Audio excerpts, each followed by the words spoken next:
सुनो मौलवी की सूरत जन्नत में कैसे पड़ेगी, हम बताते चले। हुजूर की हदीस है, पैदाइश से शुरू करते हैं हम। बच्चा पैदा हुआ घर में, किसको बुलाओगे? बोलो नहीं, कने केकरा बोले वो कने अजान देती, बच्चा पैदा करते अजान देती मौलवी। अच्छा ठीक है, अल्हम्दुलिल्लाह मौलवी साहब आजान देंगे, दाहिने कान में आजान, बाएं कान में तकबीर, अल्हम्दुलिल्लाह बच्चा पैदा हो गया, तक आजान दे दी गई, अब उसका नाम रखना है। नाम कौन रखेगा? बोलो नहीं हो, मौलवी साहब रखती। बहुत अच्छा। अगर आप कहिएगा कि नहीं नहीं मौलवी साहब कहने रखती, हम रखो। दादो रखी थी, दादो दादी रखती, नानी रखती, नाना रखती, तो दादा दादी से नाम रखाओगे तो फिर वही नाम रखेगा। घर में बच्चा पैदा हुआ, लोग परेशान हो गए, औरतें परेशान हो गई, लड़का भिली लड़का भिली लड़का भिली, ए दादो नाम रखी दो, नाम रखी दो दादो। तो दादो बोले कौन दिन छी? बोले जुमा। बोले का नाम रखे दो जुम्मन। बोले जुम्मन नाम है कि नहीं? शनिचर को पैदा हुआ शनिचरा, इतवार को पैदा हुआ इतवारी, सोमवार को पैदा हुआ सोमवारी, अब मंगल को जो बच्चा पैदा हो गया बोलेगा नाम रखी इधर मंगरू बजेती डमरू। अब बुध को जो बच्चा पैदा हुआ, हा बड़ा प्यारा नाम, दादो बोली का नाम रखी इधर बुधवा। बोलो जिस बच्चे का नाम बुधवा होगा, बताओ उस बच्चे की जिंदगी क्या होगी? बुधवा देखिएगा, जिसका नाम बुधवा होगा उसको बुलाइएगा इधर, जाएगा उधर। ये दादा का नाम रखा हुआ है, ये दादी का नाम रखा हुआ है, ये नाना का नाम रखा हुआ है, ये नानी का नाम रखा हुआ है। सुनो हुजूर की हदीस सुनो, अल्लाह के नबी इरशाद फरमाते हैं अपने बच्चों के अच्छे नाम रखो, नाम का जात पर असर होता है। नाम का जात पर। एक आदमी बोला कि हजरत मेरे घर पे आप जरूर आइए, कभी तशरीफ लाइए, कम से कम आपका कदम मेरे घर पे पड़ जाएगा। मैंने कहा बाबू तुम्हारा घर कहाँ है? बोला कि आप नहीं जानते हजरत, रिशरा एक जगह है हुगली हावड़ा डिस्ट्रिक्ट में, रिशरा। बोला हजरत रिशरा आइए। तो मैंने कहा आपका नाम क्या है? बोला मेरा नाम अब्दुल करीम है, कलीमुद्दीन। बोला मेरा नाम मोहम्मद कलीमुद्दीन है, मकान नंबर 120 है, गली नंबर 3 है, रिशरा आ जाइए हजरत, आपका कदम पर जाए। हमने कहा कि बहुत अच्छा, कलीमुद्दीन नाम है, मकान नंबर 120 है, गली नंबर 3, हम आ जाइए। कुछ दिनों के बाद उस रास्ते से गुजरे तो सोचे थोड़ा सा रिशरा आ गए हैं तो उस आदमी से जरा मुलाकात कर ले, बड़ा मद्दाह है मेरा, बहुत मोहब्बत करता है। तो उस मोहल्ले में गए ना, तो हमने पूछा भाई गली नंबर 3 कौन सी है? बोला कि ये एक गली छोड़ के तीसरी गली वही 3 नंबर गली है। 3 नंबर गली में चले गए। अब सोचे कि 3 नंबर गली तो आ गए हैं, बस अब उसका नाम पूछ करके उसके घर पे चले जाएंगे। तो वहां 2 4 5 आदमी चाय की दुकान में थे। मैंने कहा कि भैया ये मोहम्मद कलीमुद्दीन भाई का घर कौन सा है? कलीमुद्दीन का घर कौन सा है? तो उन लोग बोलने लगे कलीमुद्दीन हजरत, इस गली में कलीमुद्दीन नाम का कोई आदमी नहीं रहता। हमने कहा कि भाई मकान नंबर 102 है। बोला हाँ 102 तो यही मकान, लेकिन कलीमुद्दीन नाम का कोई आदमी इस गली में है ये नहीं। हमने कहा कि नहीं, बड़ा परेशान हो। तो बोला था मेरा नाम कलीमुद्दीन है, मकान नंबर गली नंबर बोला था। इसी के दरमियान में देखते हैं वही आदमी जिससे मिलने जाना था, मिलना था, वो घर से निकला गली के तरफ। देख के वो हक्का बक्का के हजरत आप यहाँ कैसे? मेरा लग बंदा, आपने कहा था मैं आ गया, सलाम दुआ हुई। तो वो लोग जो चाय की दुकान में थे बोले हजरत इसी से मिलना था। हमने कहा हाँ यही कलीमुद्दीन है। बोला अल्लाह, नामे तो आप गलत बोल रहे थे, इसका नाम कलीमुद्दीन थोड़े, इसका नाम कलवा है। अब कलवा को आप कलीमुद्दीन बोलिएगा तो हम लोग नहीं समझ पाएंगे ना। इसलिए नौजवानों, अल्लाह के नबी ने इरशाद फरमाया, अपने बच्चों के अच्छे नाम रखो, नाम का जात पर असर होता है। इसलिए देखो, माँ बाप के बेशुमार हुकूक औलाद के ऊपर में है, लेकिन औलाद के भी कुछ हक माँ बाप के ऊपर में है। औलाद का हक यह है कि बच्चा जब पैदा हो तो सबसे पहला हक बच्चे का ये है माँ बाप के ऊपर में कि उसका अच्छा नाम रखा जाए। उसका अच्छा, अरे बोलो भाई, उसका अच्छा। इंशाल्लाह अपने बच्चों के अच्छे नाम रखोगे? हाथ उठाओ इंशाल्लाह। कितने लोग तैयार हैं? ये देखिए बच्चाटियां भी हाथ उठा दी।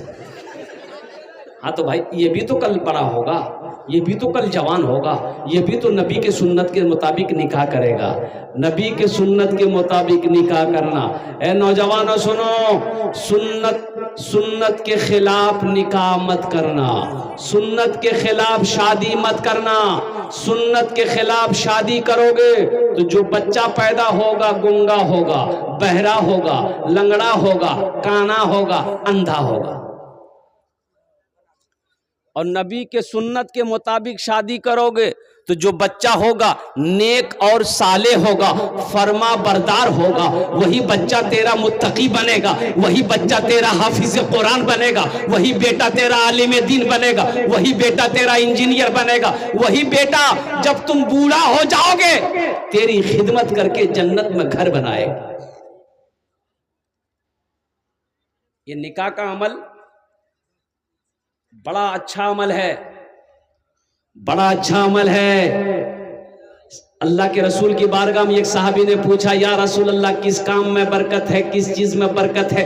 कुर्बान जाइए, आमिना के लाल ने इरशाद फरमाया, निकाह में बरकत है। निकाह में बरकत है। पता चला निकाह करो, निकाह में बरकत है, तो उस निकाह में बरकत है जिस निकाह को नबी के सुन्नत के मुताबिक किया जाए, उस निकाह में बरकत है। इसलिए नौजवानों, नबी के सुन्नत के मुताबिक निकाह करो। और एक पैगाम लेते चलो। अल्लाह ने कहा कि मोमिनों, जब तुम चलो रास्ते में, जब तुम चलो अपनी निगाहों को नीची रखो। कहाँ रखो? हाँ, कहाँ? जमीनों के नीचे में? अरे अपनी निगाहों को, अल्लाह का कुरान कहता है अपनी निगाहों को नीची रखो। तो इसका मतलब क्या है? नीची कैसे रखेंगे? तो जब रास्ते में चलो तो झुककर चलो, अपनी निगाहों को नीची रखो। और सुनो, पहली नजर माफ है। पहली नजर, अगर रास्ते में चल रहे हैं, अब भाई रास्ते में चल रहे, कोई लड़की पे नजर पड़ गई, कोई औरत पर नजर पड़ गई, तो पहली नजर माफ है। नजर पड़ी, नजर झुका लो, नजर हटा लो, ये माफ, अल्लाह माफ कर देगा, इसकी पकड़ नहीं। लेकिन घूर घूर के देखोगे, हो वो कितना खूबसूरत चीज हो, फिर बख्शिश नहीं है, फिर माफी नहीं है, माफी नहीं। अल्लाह ने कह दिया अपनी नीची को, अपने नजर को, अपनी निगाह को नीची रखो। और सुनो मेरे बच्चों, नौजवानों, तुम ताक झांक करना छोड़ दो, ताक झांक करना छोड़ दो। निगाहों को, एक बात याद रखना, ज़िना सिर्फ मिलने का नाम ज़िना नहीं है, आंख का भी ज़िना है, आंखों का भी ज़िना है। इसलिए अपनी आंख को ज़िना से बचाओ। बुरी नजरें किसी के ऊपर ना डालो, किसी की मां बहन को ना देखो, इसलिए कि किसी की मां बहन को बुरी नजर से देखोगे, आहा, अल्लाह की बारगाह में पकड़ हो जाएगी। हम कहते हैं, सुनो, जब अल्लाह ने इजाजत दिया है, तुम तंग झक्का करता है? एक पसंद है, कर लो भाई, अब तो निकाह करोगे भाई, जायज तरीका है, करो। अल्लाह ने कहा है, मा ताबा लकुम मिनन निसाई मसना व सुलासा व रुबा। एक पसंद है, कर लो। दूसरी पसंद है, उससे भी कर लो। तीसरी पसंद है, फिर करो। चौथी पसंद है, फिर करो। अब इसके बाद भी अगर तुम्हारी पसंद खत्म नहीं हो रही, जिससे पता चलता है तुमको खुजली की बीमारी है,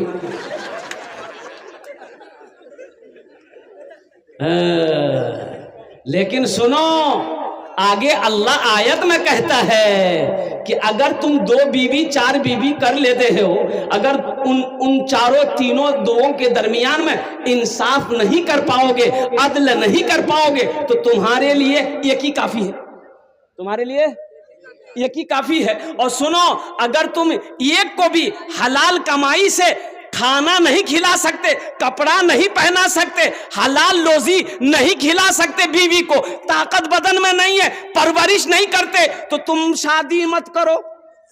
एक तस्बीह ले लो, पहाड़ पर चढ़ जाओ, अल्लाह अल्लाह करते करते मर जाओ।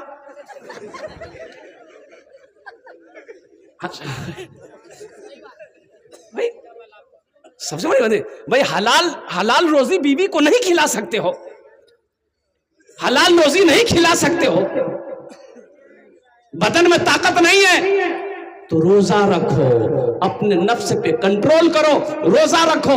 एक तस्बीह ले लो, किसी पहाड़ पर चढ़कर अल्लाह अल्लाह करते हुए अपनी जिंदगी को गुजार दो। ऐ नौजवानों, इस्लाम ने तो इजाजत दिया है, आजादी दी है, लेकिन गुनाहों से बचो। इंशाअल्लाह गुनाहों से बचोगे? कितने लोग तैयार? इंशाअल्लाह बदनिगाही से बचेंगे, अपने निगाहों को बुरी बातों से, बुरी जगहों से अपने निगाहों की हिफाजत करेंगे। एक बात याद रखना नौजवानों, एक बात याद रखना, एक बात याद रखना, पाक दामन रहो। इंशाअल्लाह इंशाअल्लाह जब तुम शादी करोगे तो पाक दामन बीवी मिलेगी। बात समझ रहे हैं? बात समझ में आ रही है? अपने दामन को पाक रखो, बीवी भी पाक मिलेगी। अगर अपने दामन को नापाक रखोगे ना, यहां भी हाय वहां भी होए, वहां भी आई लव यू, वहां भी थैंक यू, ये करते रहोगे ना, तो जो बीवी मिलेगी ना वो भी उसी कैटेगरी की मिलेगी। अल्लाह ने कुरान में कहा है कि पाक मर्दों के लिए पाक बीवी है, पाक मर्दों के लिए पाक बीवी अल्लाह ने इंतजाम कर रखा है। इसलिए नौजवानों, अपने दामन को पाक और साफ रखो, अपनी निगाहों को हमेशा पाक रखो, और कुर्बान जाओ, किसी की बहू बेटी पे गलत नजरें ना रखो। अल्हम्दुलिल्लाह। अब मैं क्या बताऊं, एक मजदूर आदमी है, बड़ा परेशान है, बूढ़ा हो गया, छोटा छोटा बच्चा है, एक जवान बेटी है। मजदूर मंडी पे जाता था ना मजदूरी करने के लिए, कोई आदमी उसको मजदूरी पे नहीं लगता था, बोले वो बूढ़ा आदमी है, काम धंधा करना पाता है, ये नहीं, इसको ले क्या करेंगे। जवान सबको लेके जाता था, बूढ़ा को छोड़ देता था। बूढ़ा परेशान हो गया, लौट के घर आ जाता था, बीवी पूछती क्या हुआ, कुछ पैसा लाए, तो बूढ़ा कहता क्या करें, हम मंडी में जाते हैं, कोई आदमी बूढ़ा देखकर हमको मजदूरी पे नहीं रखता। 3 दिन हो गए, 3 दिन हो गए। अब भाई अब जिससे पहचान लेना था पहचान लेकर खा पी लिया, अब तो फाके की नौबत आ गई, चूल्हा का जलना बंद हो गया, परेशान हो गया। कुर्बान जाओ, 3 दिन जब हो गए और गुजर गए, तो बहन ने देखी कि मेरा छोटा छोटा भाई है, ये बिलक बिलक कर भूख से रो रहा है, लेकिन खाने को दाना घर में नहीं। बाप है कि मजदूरी करने जा रहा है, लेकिन कोई मजदूरी रखने के तैयार नहीं है। जब यहां तक नौबत आ गई कि अब हमारे भाई नहीं बचेगा, ये लड़की देखी कि हम लोग बड़े हैं, हम लोग भूख बर्दाश्त कर ले रहे हैं, लेकिन ये छोटा छोटा बच्चा भूख बर्दाश्त नहीं कर पाएगा। तो ये लड़की सोची ये जवानी किस काम की, वैसे ही भूख से मरना है तो कम से कम इन बच्चों को मरने तो ना दूं, मेरा बाप बूढ़ा है, कमा नहीं पाता। ये लड़की अपने दिमाग में क्या बात सेटिंग की, सुबह उठी, गुसल की, बालों में तेल लगाई, बन सवर कर तैयार हुई, अपनी माँ से कहती है अम्मी जान हम फलां सहेली के पास जा रहे हैं, शाम को आएंगे। माँ ने इजाजत दे दिया, बेटी जा। ये लड़की चली गई, बाजार के चौराहे पे जाके खड़ी हो गई, बाजार के चौराहे पे खड़ी हो गई कि कोई भी आशिक की नजर मेरे चेहरे पे पड़ेगी, कोई भी दीवाना होगा जो मेरी कलाई को पकड़ेगा, उससे हम सौदा करेंगे, वो हमें पैसा देगा, हम अपना जिस्म बेच देंगे, कम से कम ये मेरा भाई बच जाएगा, इनका पेट भर जाएगा। ये लड़की सुबह से लेकर शाम तक बाजार के चौराहे पे खड़ी रही, लेकिन किसी नौजवान ने इसके चेहरे की तरफ झांक कर नहीं देखा। सुभान अल्लाह बोले, झांक कर नहीं देखा। ये लड़की मायूस होकर घर आई, मां परेशान थी, बेटी तू कहां चली गई थी, क्यों इतनी देर लगा दी। ओह, बाप भी कहने लगा मेरे कलेजे का टुकड़ा बेटी तू कहां चली गई थी, तू जवान है मेरी बेटी, घर से जब बाहर निकला कर तो पर्दे के साथ निकला कर। बेटी की आंखों में आंसू आ गए, तो बेटी को रोते हुए बाप ने देखा, माँ ने देखा तो कलाई पकड़ ली कि बेटा क्या बात है, कोई बात है क्या, किसी ने कुछ कहा? बेटी रोते हुए कहती है कि माँ, अपने भाइयों के बिलखते हुए रोते हुए मुझे देखा नहीं गया, इनकी भूख मुझे देखी नहीं गई। मैं चौराहे पे चली गई थी कि मैं अपना जिस्म बेचकर अपने भाइयों का पेट भरूंगा, अपने बूढ़े बाप के पेट भरूंगा। लेकिन तो बाप का फिर क्या हुआ? माने कही फिर क्या हुआ, ये कदम तुमने उठाया कैसे? तो बेटी कहती है कि अब्बा हुजूर, लेकिन हैरत का मकाम यह है कि सुबह से लेकर शाम तक मैं वो चौराहे पे खड़ी रही, लोग आ रहे थे जा रहे थे, लेकिन किसी ने मुझे निगाह उठाकर नहीं देखा। तो बाप रोते हुए कहता है कि बेटी, अरे तुम्हें कोई निगाह उठा के कैसे देख सकता है? तुम्हारे बाप ने जवानी से लेकर अब तक किसी के मां बहन की गलत नजर से नहीं देखा है। हमने जब किसी के मां बहन को गलत नजरों से नहीं देखा है, बहू बेटियों को नहीं देखा, तो मेरी बेटी को कोई गलत नजर से कैसे देख सकता है? इसलिए नौजवानों, अपने निगाहों को पाक रखो। तो मैं ये कह रहा था कि बच्चे का नाम अच्छा रखो, ये अल्लाह के नबी की हदीस है। अल्लाह के नबी ने इरशाद फरमाया, अपने बच्चों का अच्छा नाम रखो, नाम का ज़ात पर असर होता है। अब बड़ी तेजी के साथ आइए, वही बच्चा को पढ़ाना है। अब वो बच्चा 4-5 साल का हो गया तो कहाँ लेके जाइएगा? अरे बोलो ना भाई, अरे 4-5 साल का भाई लीजिए, कहाँ लाजबा? मदरसा कि एम कुछ लोग चाहते हैं नहीं नहीं नहीं नहीं मदरसा हमने नहीं पढ़े, करे मदरसा स्कूलों में पढ़ती हो, इंजीनियर बनेंगे, डॉक्टर बनाइए तो अच्छी बात, अल्हम्दुलिल्लाह। इंजीनियर बनाइए, डॉक्टर बनाइए, प्रोफेसर बनाइए, वकील बनाइए, मास्टर बनाइए, अल्हम्दुलिल्लाह। हमारी कौम को सबकी जरूरत है, हमारी कौम को सबकी जरूरत है। लेकिन मेरे नौजवानों, मेरे भाइयों, मैं चाहता हूं कि मेरा बच्चा बंगला भी पढ़े, हिंदी भी पढ़े, संस्कृत भी पढ़े, मराठा भी पढ़े, पंजाबी भी पढ़े, उड़िया भी पढ़े, दुनिया का हर भाषा मेरा बच्चा पढ़े। लेकिन मैं चाहता हूं कि मेरा बच्चा सबसे पहले जो पढ़ेगा वो अल्लाह का कुरान पढ़ेगा। और अपने बच्चे को कुरान पढ़ा दो, कम से कम मर जाएंगे ना तो यही बच्चा कुरान पढ़कर दुआ कर देगा, शायद अल्लाह आपके गुनाहों को माफ कर दे। पढ़ाएंगे अपने बच्चों को कुरान? भाई कितने लोग तैयार हैं? सहरा में जंगलों में, सहरा में जंगलों में, बयाबान में पढ़ो, सहरा में जंगलों में, बयाबान में पढ़ो, मीनार गिर पड़े हैं तो मैदान में पढ़ो। ये बेखबर नजूमी तुम्हें क्या बताएंगे, कल होने वाला क्या है, कल होने वाला क्या है, ये कुरान में पढ़ो, कल होने वाला क्या है, ये कुरान में पढ़ो। इंशाअल्लाह कुरान पढ़ेंगे, कुरान पढ़ेंगे इंशाअल्लाह। अपने बच्चों का हाथ उठाओ इंशाअल्लाह। कितने लोग तैयार हैं? माशाअल्लाह, सारे लोग तैयार है। लेकिन सुनो, ये अररिया में आप जाइए ना, बच्चे को लेकर एडमिशन कराने के लिए इंग्लिश मीडियम स्कूल में एडमिशन कराएंगे, 5,000 टका लगेगा। एडमिशन फीस कितना लगेगा? अरे बोलो भाई कितना है, बोलो ना। आइए मदरसा में ये कोट का नहीं। अच्छा देखिए, बच्चा को लिए अररिया गए, प्रिंसिपल ने बोला कि हाँ बैठी, क्या बात है? बोला सर बच्चे का नाम लिखाना। बोला 5,000 टका नहीं। हम 5,000 टका निकाल के दे दिए, नाम लिख दिया, बच्चे को छोड़ के आ गए। बच्चा क्लास में गया, पढ़ाई शुरू हो गई। ए फॉर एंड मैंने चोटी, बी फॉर बॉल मैंने गया, सी फॉर कैट मैंने बिल्ली, डी फॉर डॉग मैंने कुत्ता, ई फॉर एलिफेंट मैंने हाथी, एफ फॉर फॉक्स फॉर लोमड़ी, एच फॉर हैन मैंने मुर्गी। 5,000 टका दागे अब बच्चा कुत्ता बिल्ली मुर्गी पढ़ा है।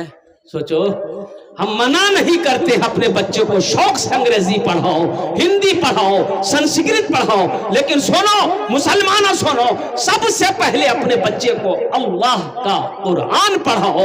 इंशाअल्लाह अल्लाह के रसूल ने इरशाद फरमाया, जिसने अपने बच्चे को कुरान पढ़ा दिया, अल्लाह उसके बाप के सर पे ताज सजाएगा। अल्लाह उसके बाप के सर पे क्या सजाएगा? हाँ, जिसने अपने बच्चे को कुरान पढ़ा दिया, जिसका बेटा कुरान पढ़ लिया, कुर्बान जाओ। अच्छा, दुनिया में कोई ऐसी किताब है दिखा दिए जिसको जो आदमी छू ले सवाब मिल जाए, देखे गुनाह माफ हो जाए? नहीं मिलेगी। लेकिन वाहिद किताब अल्लाह का कुरान है, कुर्बान जाओ। अल्लाह के रसूल इरशाद फरमाते हैं, जो मुसलमान कुरान को छुएगा अल्लाह छूने का सवाब दे देगा, जो मुसलमान कुरान को देखेगा अल्लाह उसके गुनाहों को माफ फरमा देगा। कुरान को देखेगा, मुसलमान देख ले कुरान को, अल्लाह उसके गुनाह माफ कर देता है। तो जो पढ़ेगा उसका मकाम कितना आला होगा, जो पढ़ेगा उसका मकाम कितना बुलंद होगा, कितना आला होगा। आज तो आलम यह है, अल्लाह अकबर कबीरा, हम कुरान से दूर होते चले गए। आपको पता भी है, आसाम के अंदर में 800 मदरसे को वहां की बीजेपी सरकार ने, गवर्नमेंट ने ताला लगा दिया। और मालूम आपको नहीं है हिंदुस्तान में क्या क्या हो रहा है? कुछ खबर है? पता है? पता नहीं है। मस्जिदों को आबाद करो, नहीं तो ये मस्जिदें छीन ली जाएगी। मदरसों को आबाद कीजिए, नहीं तो मदरसे हाथों से निकल जाएंगे। आसाम जिंदा मिसाल है। आसाम के अंदर में बड़ा बड़ा मदरसे के अंदर में ताला लगा दिया। 800 मदरसों को ताला लगाया, 800।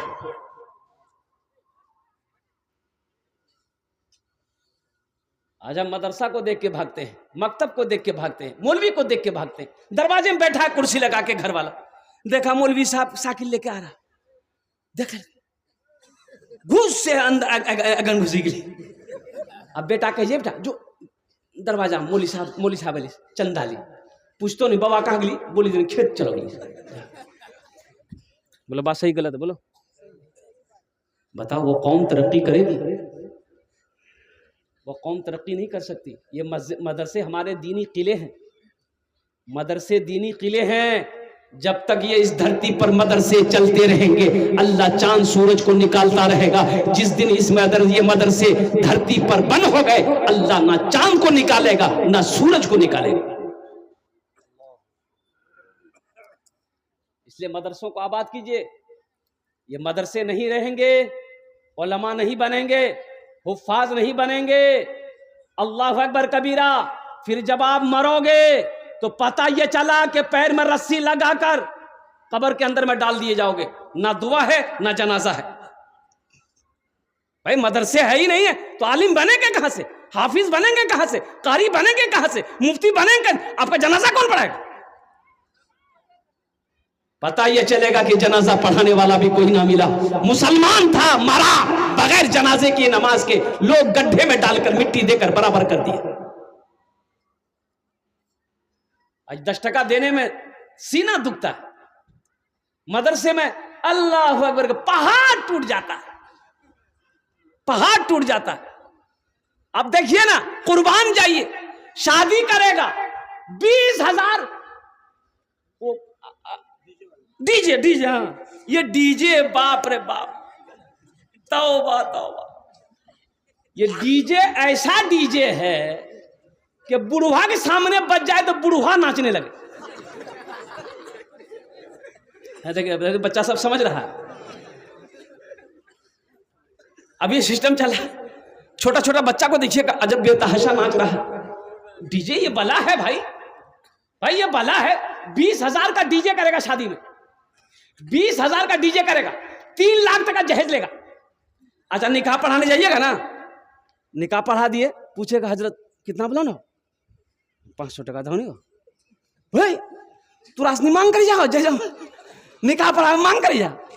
अजय 3 लाख टका थे जो घुट ले से, वो पैसा हलाल है? अरे वो जो 3 लाख लिया है लड़की वाला को, लड़की वाले से 2 लाख रुपए जो लिया है, वो हलाल है कि हराम है? जायज है? ये निकाह का पैसा तो जायज है। हमने निकाह पढ़ाया, 500 टका निकालो। तुमको तो खुश होकर डीजे वाले को 20,000 दे सकता है, हमको 5,000 नहीं दे सकता। नानी मर गई भाई, इसी में मदरसा भी है, इसी में मस्जिद भी है, और क्या कहते हैं कि सबको देना है। तो इसलिए मुसलमानों, अल्लाह पैसा दे तो हलाल कामों में खर्च करो, नेक कामों में खर्च करो। इसलिए एक बात याद रखिएगा, नमाज के बारे में एक सवाल मेरा अल्लाह करेगा, नमाज क्यों नहीं पढ़ी। रोजा के बारे में सवाल होगा, रोजा क्यों नहीं रखा। हज के बारे में सवाल होगा, दौलत दिए हज क्या नहीं किए। लेकिन माल के बारे में 2 सवाल होगा। माल के बारे में क्या सवाल करेगा अल्लाह? 2 सवाल करेगा अल्लाह। मेरा बंदा आ जाओ, माल कहां से कमाया, हिसाब दे। कितना 61-62 किया, हिसाब दे। आपने हिसाब दे दिया, फिर अल्लाह अब माल कमाने का हिसाब दे दिया आपने। अब फिर मेरा अल्लाह कहेगा, अब ये माल को खर्च कहां कहां किए, इसका हिसाब दो। तब डीजे निकलेगा वहां। अल्लाह के फरिश्ते इतना झाड़ू मारेगा ना सर में, सर का बाले उड़ा देगा। और एक बात याद रखिएगा, जिसका पैसा जैसा होगा वैसा ही खर्चा होगा। हाँ, हलाल पैसा गलत रास्ते में खर्च नहीं होगा। हलाल कमाने वाले का पैसा गलत रास्ते में खर्च नहीं होगा। और कुर्बान जाओ, इसलिए मुसलमानों, इसलिए नौजवानों, अपने मकातिब को, अपने मकतब को, अपने मदरसे को, अपनी मस्जिदों को, अपने खानकाहों की हिफाजत करो, आबाद करो। अल्लाह तुम्हें आबाद करे। इंशाअल्लाह मदरसे को आबाद करेंगे मेरे भाई, अरे करेंगे। मकतब को आबाद करेंगे इंशाअल्लाह। मुझे इस मजमे के अंदर में 10 आदमी चाहिए इंशाअल्लाह। उनार जो ने 5 दुआ करो। कत दुआ करो बोलो? अरे कितनी दुआ करेंगे बोलो ना भाई? 5 दुआ करेंगे इंशाअल्लाह। हम 5 दुआ करेंगे अल्हम्दुलिल्लाह। मुझे 10 आदमी चाहिए इस मजमे के अंदर में, हम ज्यादा नहीं मांगेंगे। ये मकतब है, अल्लाह के नबी का घर है, मस्जिद अल्लाह का घर है, मदरसा रसूलुल्लाह का घर है। कुर्बान जाओ इंशाअल्लाह। है कोई नौजवान अपनी माँ के नाम पर या अपने बाप के नाम पर इस मकतब में, मदरसे में 1000 रुपए देने वाला कोई नौजवान तैयार हो जाए इंशाअल्लाह।